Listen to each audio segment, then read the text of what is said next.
Hi folks, this is Captain Matt here, and good morning. We're going to introduce you to our worm farm. This is our worm barn, and this is where we care for almost 1 million worms.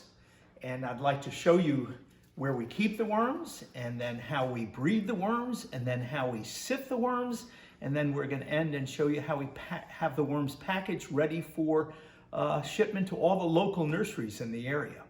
So come on over here, and this is our what we call the bulk bin. And in the bulk bin is where the 1 million or so worms are living.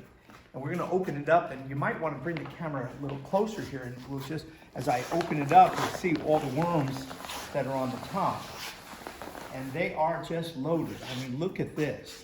They're loaded on the top, but they're not just loaded on the top. This is just worms, worms, worms all the way through. And this is where the worms live. And they're living in a combination of leaf compost and rotted horse manure and rotted hay. And that's our bedding for the worms. And we just continue to add to the worm bin. And this is called a continuous flow worm bin. So we add to the top and put in, after we sift, and I'm going to show you in a minute how we sift, but after we sift, we put all the eggs that we sifted out of the breeder bins, and we put the eggs in here for them to hatch. And then underneath, so up here, we just continue to add to it, but because it would eventually overflow, this is a bin where now we'll take the rake here, and we take the rake underneath. There's a grate underneath, and we scrape it, and it's this is all the worm castings underneath here, and we scrape it, and as we do, the castings that the worms have created up above drop down, and then we gather those and collect them and sift them, and then get them ready for worm castings and for the garden. So with all these worms here in the bulk bin, question is, how do you get all these worms in here?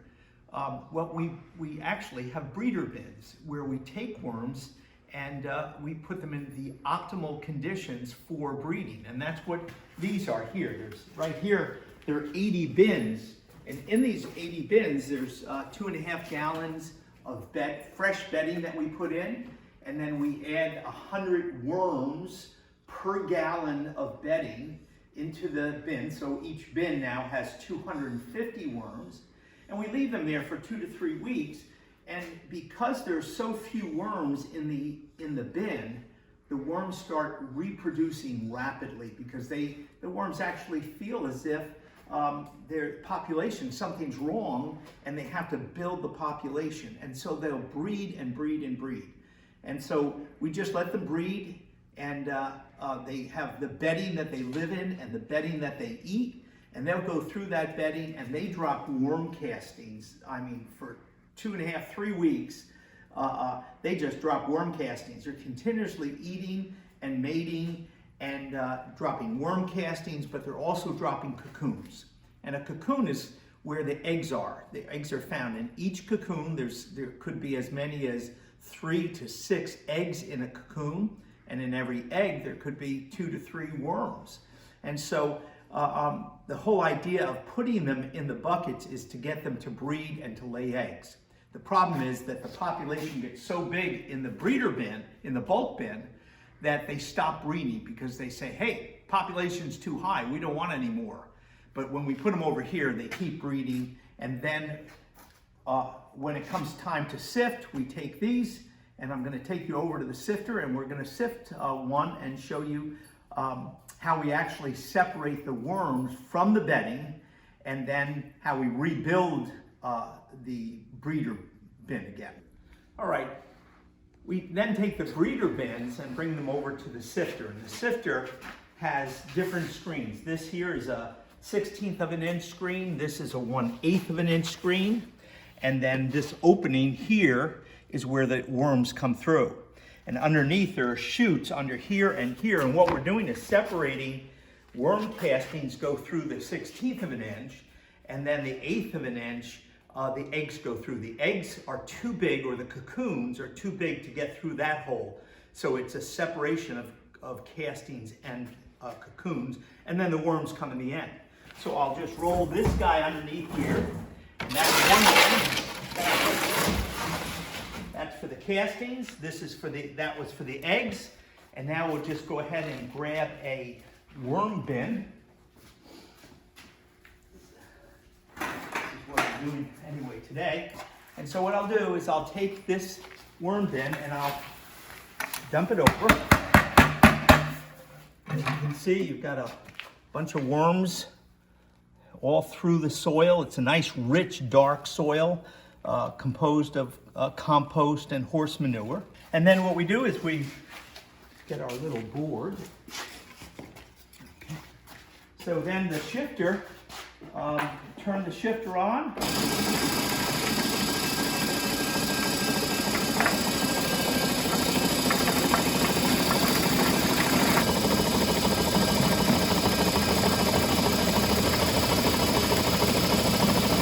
We'll pull this bucket and put it aside, getting it ready to reset for breeding again. And then we'll take a look and see what we have. Down here, some worms got through, and I'll pick those out and put them in here, but that's where the cocoons are in that soil. And then, this is worm castings. It's very, very, I mean, it goes through that 1/16 of an inch screen, and it's just very, very, very fine. And that's how we take that and bag it and get it to your gardens.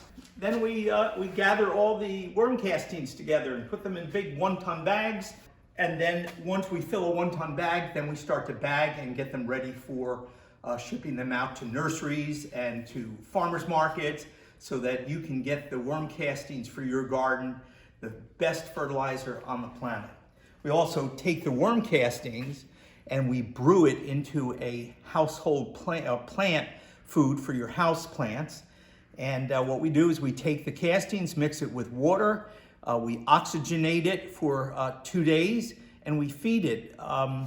We feed it with molasses, and that gets the microbial organisms in there really active, reproducing and excited. And then we bottle it and put it in a 98% biodegradable bottle, so that when the plastic bottle that's inside the case ends up in the dump, it all does biodegrade. And this is wonderful, wonderful plant food with great directions on the back for you to use. What do you think?